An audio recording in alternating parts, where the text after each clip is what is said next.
Malam-malam biasanya, Miranda banyak mengobrol di teras rumahnya bersama sang suami. Apalagi beberapa pekan terakhir udara di Yogyakarta rasanya sangat gerah. Bahkan saat malam hari, rumah Miranda ada di Dusun Kauman, Kelurahan Pleret, Bantul, menghadap sebuah tempat pemakaman umum, TPU, yang hanya dipisahkan oleh jalan kampung. Di makam itu ada sepasang pohon randu alas tua yang selama ini dikeramatkan oleh masyarakat setempat. Lingkar batangnya tak kurang dari 5 dekapan orang dewasa. Kamis, 12 Oktober, malam belum terlalu larut.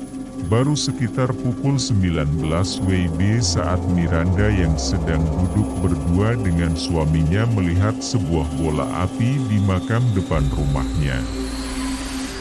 Bola api itu tiba-tiba menyambar salah satu pohon randu alas keramat itu. Hanya dalam 15 menit, api telah merambat ke semua bagian pohon. Api itu baru bisa dipadamkan sekitar 3 jam, setelah menghanguskan semua bagian pohon dan menyisakan sedikit bagian batang yang sudah jadi arang. Saya sampai mengira, apa itu hantu ya? Kata Miranda saat ditemui pada siang harinya. Pikiran-pikiran liar Miranda bukan tanpa alasan. Tahun lalu, Miranda yang bekerja sebagai seorang penyanyi baru pulang pada tengah malam. Sampai di dekat rumah, ia melihat banyak orang di tengah makam itu mengenakan seragam ala prajurit. Tak terhitung jumlahnya, yang Miranda ingat saat itu suasananya sangat ramai.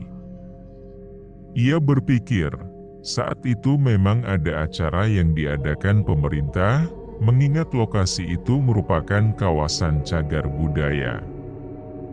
Miranda tak ambil pusing. Sampai salah satu saudaranya mengatakan bahwa tak ada acara apapun yang sedang berlangsung di tempat pemakaman tersebut. Saya langsung gemetaran. Katanya itu perkenalan, soalnya saya baru pindah ke sini, kenangnya.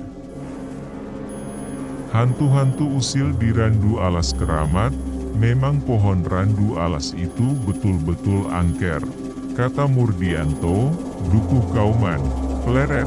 Saat ditemui Pandangan Jogja, salah satu cerita horor yang paling legendaris adalah cerita tentang seorang tukang becak yang pada dini hari menjelang subuh mendapatkan penumpang seorang perempuan cantik mengenakan pakaian hitam. Perempuan itu minta diantar ke pasar.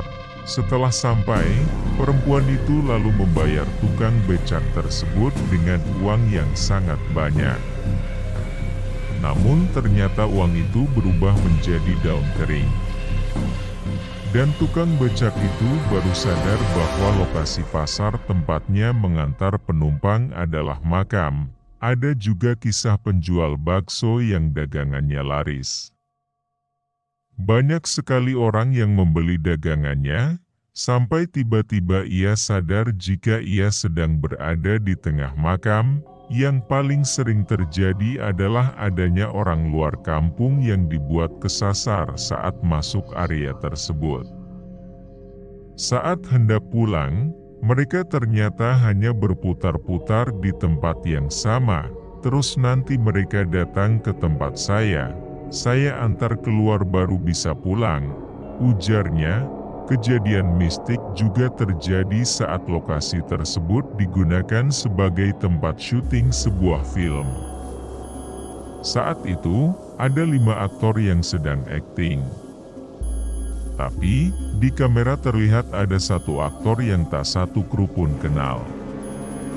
Sosok itu juga hanya menundukkan kepala tanpa mau menunjukkan mukanya saat syuting film yang sama.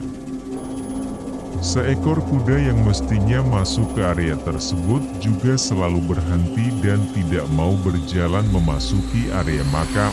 Terus kudanya dibawa ke tempat saya. Sama bapak saya dikasih air kakinya 4 tempatnya. Habis itu langsung biasa saja, kata dia. Tak sampai di situ, ada kejadian lain yang sempat membuat warga dusun geger. Saat itu Murdianto dengan beberapa warga sedang ronda, sekitar pukul 1 WIB dini hari. Tiba-tiba, mereka melihat seorang remaja berlari dari tengah makam sambil berteriak. Anak itu mengaku awalnya dia sedang menonton konser dangdut di Kedaton, Pleret, tak jauh dari makam itu. Di tengah acara, ia merasa mengantuk, lalu tidur di bawah panggung. Namun saat terbangun tiba-tiba dia sudah berada di tengah makam, di bawah pohon randu alas keramat itu. Ternyata dia yang awalnya tidur di bawah panggung, dipindah ke tengah makam, ujarnya. Masih banyak lagi kisah-kisah mistis tentang makam dan sepasang pohon keramat tersebut yang diceritakan Murdianto. Salah satunya adalah ditemukannya sebilah keris pusaka, yang diperkirakan dibuat pada masa kerajaan Mataram Islam. Sekarang kerisnya ada di Museum Pleret, kata Murdianto, berdampingan sejak Mataram Islam. Murdianto tak tahu persis kapan sepasang pohon itu ditanam. Begitu juga dengan bapak, kakek, atau buyutnya yang pernah ia tanya. Jawaban mereka sama, waktu saya masih kecil. Randu alas ini sudah sebesar ini, yang jelas sejak Mataram Islam. Sudah lama sekali, kata Murdianto.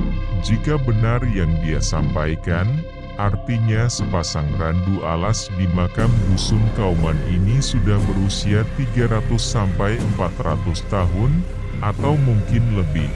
Karena sejak dulu berdampingan, warga pun meyakini jika dua pohon randu alas itu merupakan pasangan suami dan istri. Hingga sekitar tahun 2013, salah satu pohon tersebut tersambar petir, lalu mati. Namun, pohon yang tersambar petir itu masih tetap berdiri, hingga pada 12 Oktober 2023. Api melalapnya tanpa sisa. Konon pohon itu laki-laki sama perempuan, sepasang. Yang mati itu yang laki-laki, suaminya, jelasnya. Kini, hanya tersisa satu pohon randu alas keramat di makam itu, yang diyakini sebagai sang istri. Pohon ini sejak dulu sampai sekarang menjadi penanda petani dalam bercocok tanam. Saat musim kemarau, daun-daunnya akan rontok sampai habis. Menjelang musim penghujan, daunnya akan mulai bersemi. Kalau daunnya sudah bersemi banyak, petani baru berani nebar benih. Kalau masih sedikit seperti sekarang, belum berani. Kayaknya hujannya masih lama, ujarnya. Sekitar 1 kilometer, lurus di sebelah selatan makam dusun Kauman ini, juga terdapat satu pohon randu alas tua. Pohon randu alas ini tumbuh di makam dusun Karet.